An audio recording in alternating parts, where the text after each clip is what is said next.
Hezbollah Israel সংঘাতের কারণে মধ্যপ্রাচ্য জুড়ে উত্তেজনার পারদ এখন তুঙ্গে। পাল্টাপাল্টি হামলায় যে কোনো সময় যুদ্ধের রূপ নিতে পারে বলেও আশঙ্কা তৈরি হয়েছে।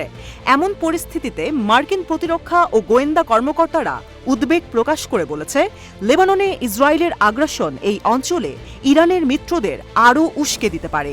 একই সাথে রাশিয়ার সাথে তেহরানের সামরিক সহযোগিতাকে আরও মজবুত করতে পারে। বর্তমান এবং সাবেক মার্কিন কর্মকর্তারা মিডল ইস্ট আইকে হিজবুল্লাহর ওপর ইসরায়েলি হামলার সেকেন্ডারি এবং টার্শিয়ারি প্রভাব হিসেবে বর্ণনা করেছে।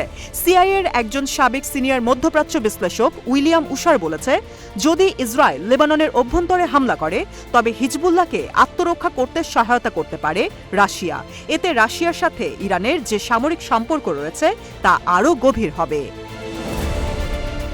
রয়টার্সের এক প্রতিবেদন অনুযায়ী মস্কো হাজার হাজার ইরানি ড্রোন কিনেছে।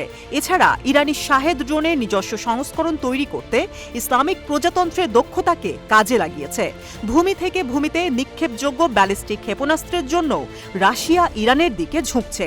সাবেক মার্কিন কর্মকর্তা এবং বিশ্লেষকদের মতে, রাশিয়া মধ্যপ্রাচ্যে যুদ্ধের প্রসারকে ইউক্রেনের প্রতি সমর্থনের জন্য আমেরিকার ওপর খরচ চাপানোর একটি সুযোগ হিসেবে দেখে।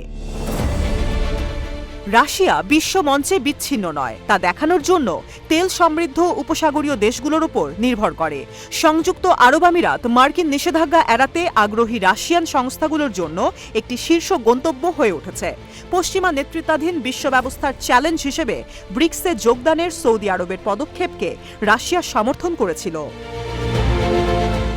রাশিয়া এবং সৌদি আরবও ওপেক প্লাস নামে একটি শক্তিশালী জোটের অংশীদার। জ্বালানি বিশেষজ্ঞরা বলছে, সৌদি আরবের তেলের দামকে নিয়ন্ত্রণ করার জন্য উৎপাদন সীমাবদ্ধ করেছে। অন্যদিকে রাশিয়া এবং সংযুক্ত আরব আমিরাত উচ্চ মূল্য এবং বেশি উৎপাদন থেকে উপকৃত হয়েছে। রাশিয়া ইউক্রেনের যুদ্ধে অর্থায়নের জন্য তেল রাজস্বের ওপর নির্ভরশীল। কিন্তু বর্তমান ও সাবেক মার্কিন কর্মকর্তারা বলছে যে, ইসরায়েল যদি হিজবুল্লাহর উপর হামলা চালায় তাহলে রাশিয়া আমেরিকার ওপর আরও বেশি খরচের বোঝা চাপাতে বাধ্য করবে। আমেরিকা ইতিমধ্যে ইঙ্গিত দিয়েছে যে তারা হিজবুল্লাহর ওপর ইসরায়েলি আক্রমণকে সমর্থন করবে। রয়্যাল ইউনাইটেড সার্ভিসেস ইনস্টিটিউটের মধ্যপ্রাচ্য ও আফ্রিকায় রাশিয়ার পররাষ্ট্রনীতির বিশেষজ্ঞ স্যামুয়েল রামানি বলেছে, রাশিয়া সৌদি আরবকে বিচ্ছিন্ন করার ঝুঁকি নিতে চায় না, কিন্তু হিজবুল্লাহর উপর ইসরায়েলি হামলা ইরান ও সিরিয়ায় প্রতিরোধ গোষ্ঠীদের অবস্থানকে আঘাত করতে পারে। তবে যাই ঘটুক, ইরানের সাথে রাশিয়ার সামরিক সম্পর্ক গভীর হওয়ার বিষয়টি এখন একটি পয়েন্ট অফ টক হিসেবে পরিণত হয়েছে।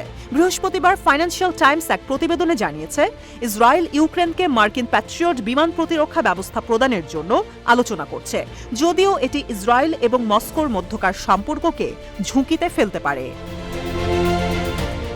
অন্যদিকে সাবেক মার্কিন রাষ্ট্রদূত থেরোস বলেছিল, ইসরায়েল যদি হিজবুল্লাহর উপর হামলা করে তবে এটি একটি বড় ভুল হবে, কেননা এই হামলায় আমেরিকা যদি ইসরায়েলকে সমর্থন করে তবে এই যুদ্ধে রাশিয়াও হিজবুল্লাহকে সমর্থন দিতে এগিয়ে আসবে।